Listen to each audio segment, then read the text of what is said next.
नमस्कार, माझ्या व्हिडिओमध्ये तुमच्या सगळ्यांचं खूप खूप स्वागत। श्री स्वामी समर्थ, जय जय स्वामी समर्थ या गुरु शब्दांनी आपण आपल्या व्हिडिओची सुरुवात करत आहोत।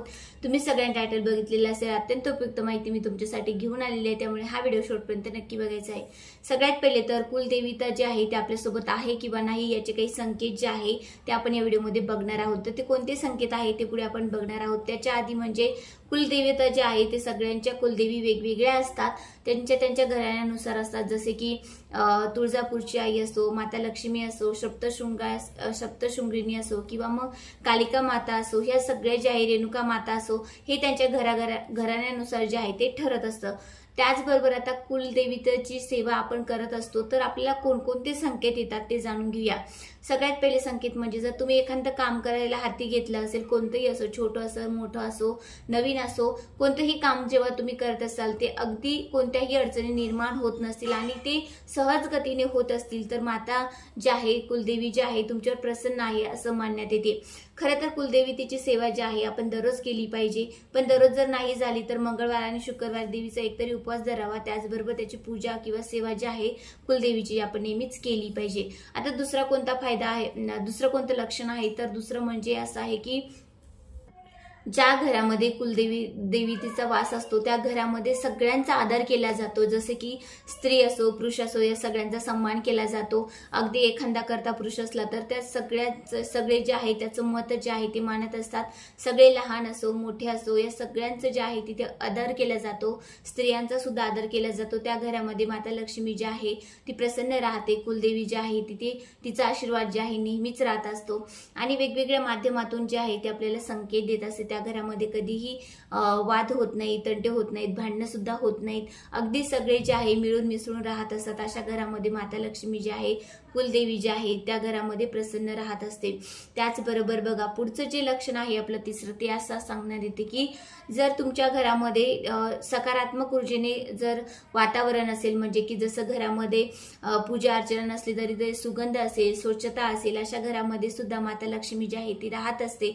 बरेचदा असं होते की करते पुरुष जे आहे घराबाहेर पडत असतात किंवा मग स्त्रिया पडत असतात तर त्यांना घरात असं या वाटत नाही। तर तेव्हा काय होते की माता लक्ष्मी माता जी कुलदेविता असते, कुलदेवी त्या घरावर नाराज असते। त्याच्यामुळे जे आहे घरामध्ये वाद तर होतातच। त्याच्या कारणाने काय होते की कोणीही घराबाहेर जे पडत असताना त्याला घरामध्ये या वाटत नाही, बाहेरच जे आहे ती मोठ्या प्रमाणात राहा वाटत असते। त्याच्यामुळे आपण नक्कीच देवीची सेवा केली पाहिजे। या सगळ्या गोष्टी जाणवत असतील तर अर्थातच आपण कुलदेवतेची उपासना केली पाहिजे। अनेक स्त्रोत असतात कुलदेवतेचे वेगवेगळे, ते घेतले पाहिजे। त्याचबरोबर जे आहे उपवास वगैरे शुक्रवारी किंवा मंगळवारी केला तरी सुद्धा आपल्याला खूप चांगल्या पद्धतीने फायदा होत असतो। तुम्ही अष्टके सुद्धा घेऊ शकता कुलदेवतेचे। तर अशा पद्धतीने जे आहे ते आपण असे उपाय सुद्धा करू शकतो। आता जे करते लोक असतात ना ते काय, आता जर कुलदेवतेचा वास जर त्या घरामध्ये असेल तर अनेक वेळेस असं होतं की काम उरकून जे आहे त्या लोकांना सतत आपल्या घरी जा वाटते, कारण तिथले सकारात्मक ऊर्जा असते व घरी आल्यानंतर जे समाधान असते त्यांना जे वाटत असतं ना त्यानुसार असं ठरतं की हा जो संकेत असतो तो कुलदेवतेचा संकेत आहे की त्या घरामध्ये जे आहे सुख शांती जे आहे मोठ्या प्रमाणात असते। आता पुढचा संकेत कोणता आहे तर बघा, कुलदेवतेचा आशीर्वाद जर तुमच्यावर असेल तर कोणत्याही प्रकारची संतांच्या समस्या असतात, अडचणी असतात, त्या कोणत्याही येत नाही। कोणताही नवस करायचं काम नाही, कोणत्या उपासना वगैरे करायचं काम नसतं। त्या घरामध्ये जे आहे संतान जे आहे लवकर प्राप्त होत असते। अशा घरामध्ये सुद्धा माता कुलदेवतेचा जे आहे आशीर्वाद जो प्राप्त जे असते असं म्हणण्यात आलेलं आहे। त्यामुळे कोणत्याही प्रकारच्या अडचणी येत नाही। जर अडचणी येत असतील तर अर्थातच कुलदेवतेची सेवा नक्की केली पाहिजे। कुलदेवतेची सेवा केल्याने संतान प्राप्तीसाठी सुद्धा खूप चांगल्या पद्धतीने फायदा होत असतो। त्याचबरोबर आपल्या घरामध्ये पाचवं लक्षण जे असतं ते असं सांगण्यात आलेलं आहे की जर घरामध्ये नकारात्मक ऊर्जा जी आहे, जर आपली कुलदेवता जर आपल्याला प्रसन्न असेल तर कोणतीच नकारात्मक ऊर्जा आपल्या घरामध्ये येत नाही। कोणतीही करणी, बाधा, भूत, प्रेत ह्या सगळ्या ज्या गोष्टी असतात ना त्या घरावर त्या येत नाहीत। कारण असं म्हटलं जाते कुलदेवती जी असते ती आपल्या दरवाजाच्या समोर असते, म्हणजेच की कुलदेवता असो किंवा कुलदेवती असो जे आहे त्यांचं स्थान आहे। त्यामुळे निगेटिव्ह ऊर्जा जी आहे ती आपल्या घरामध्ये प्रवेश करत नाही। सकारात्मक ऊर्जा त्या घरामध्ये नेहमी असते व कोणत्याही अडचणी जे आहेत त्या लोकांना निर्माण होत नाही। त्यामुळे अर्थातच कुलदेवतेचे हे लक्षण जे आहे ते सांगण्यात आलेले आहे।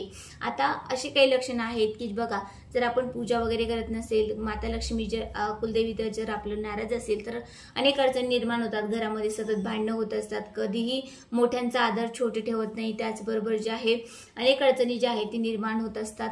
त्यामुळे आपण समजून जायचं, कधी कधी कुलदेवी तर जे आहे स्वप्नात सुद्धा येते, एखादं मोठं वगैरे माणूस असेल किंवा लहान लेकरू असेल त्याच्या स्वप्नात सुद्धा जातात आणि ते सांगत असतात की मी नाराज आहे। तर आपण काय केलं पाहिजे, वर्षातून एकदा तरी कुलदेवीतेला गेलंच पाहिजे। सहकुटुंब छोट्या मुलांना घेऊन तुम्ही नक्की जाऊ शकता, कुलदेवीतेचं दर्शन घेऊ शकता, त्याने खूप चांगल्या पद्धतीने फायदा होते। नवीन वर्ष असो किंवा मग अनेक सणाला सुद्धा तुम्ही तिथे जे आहे ते जाऊ शकता।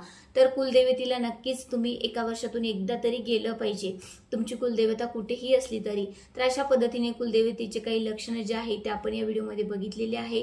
तुम्हाला हा व्हिडिओ आवडला असेल तर नक्कीच लाईक शेअर सबस्क्राईब करा, एक छोटीशी कमेंट करून मला नक्की सांगा हा व्हिडिओ तुम्हाला कसा वाटला। परत भेटूया छोट्याशा व्हिडिओमध्ये।